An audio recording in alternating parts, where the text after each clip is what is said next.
प्रश्न को एक एक करके मैं डिस्कस करवा रहा हूं। जैसा कि प्रश्न दिया हुआ है कि एक उत्तल दर्पण जिसकी फोकल लंबाई, पहला प्रश्न है, फोकल लंबाई f वायु में को एक द्रव में डुबोया जाता है। ध्यान से सुनिएगा, को एक द्रव में डुबोया जाता है तो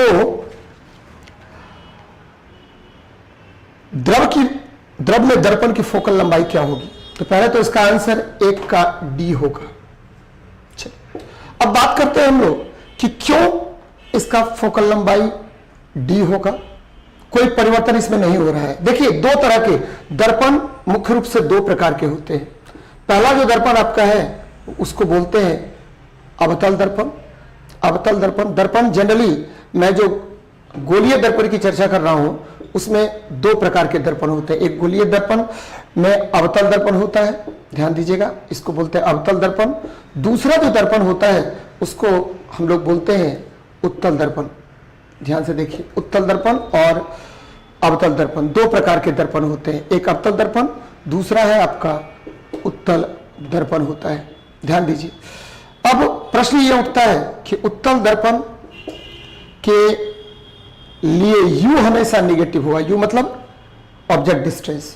V आपको ये भी हमेशा पॉजिटिव होगा और F हमेशा पॉजिटिव होगा। मित्रों, U से ऑब्जेक्ट डिस्टेंस है, V से इमेज डिस्टेंस है और आपका F जो है फोकल लेंथ है। जबकि अवतल दर्पण में आते हैं, अवतल दर्पण के लिए F जो होता है वो हमेशा नेगेटिव होता है, U हमेशा नेगेटिव होता है।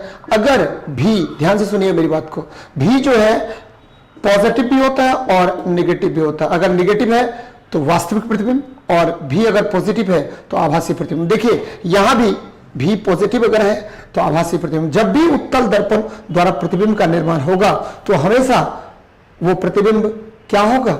आभासी होगा। भी पॉजिटिव, दर्पण में भी पॉजिटिव, इसका मतलब हो गया कि वो क्या होगा?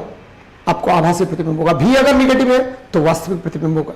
मित्रों, ध्यान में रखिए कि जब भी किसी दर्पण को हम पानी में डालते हैं या द्रव में डालते हैं तो उसके फोकस दूरी पर कोई प्रभाव नहीं पड़ता है। फिर से मैं क्लियर कर रहा हूं कि जब भी उत्तल दर्पण या अवतल दर्पण को हमने डाला है कि द्रव में तो उसके फोकस दूरी पर कोई प्रभाव नहीं पड़ता है। इसलिए इस प्रश्न का जो आंसर होगा वो डी नंबर होगा, क्योंकि फोकस दूरी पर कोई प्रभाव नहीं पड़ेगा। अगर यहीं पर अगर ये लेंस होता, ठीक है, लेंस होता तो लेंस में क्या होता है कि उत्तल लेंस या अवतल लेंस में ध्यान में रखिएगा कि फोकस दूरी जो है वो फोकस दूरी जो क्या होती है आपको बढ़ जाती है मित्रों, और पावर इसका घट जाता है। ध्यान में रखिएगा, पावर इसका क्या होगा?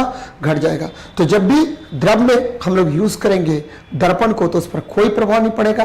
और अगर लेंस को हम डालते हैं, लेंस को चाहे उत्तल लेंस हो या अवतल लेंस हो, उसको अगर डालेंगे हम लोग द्रव में तो उसका फोकस दूरी प्रभावित होगा।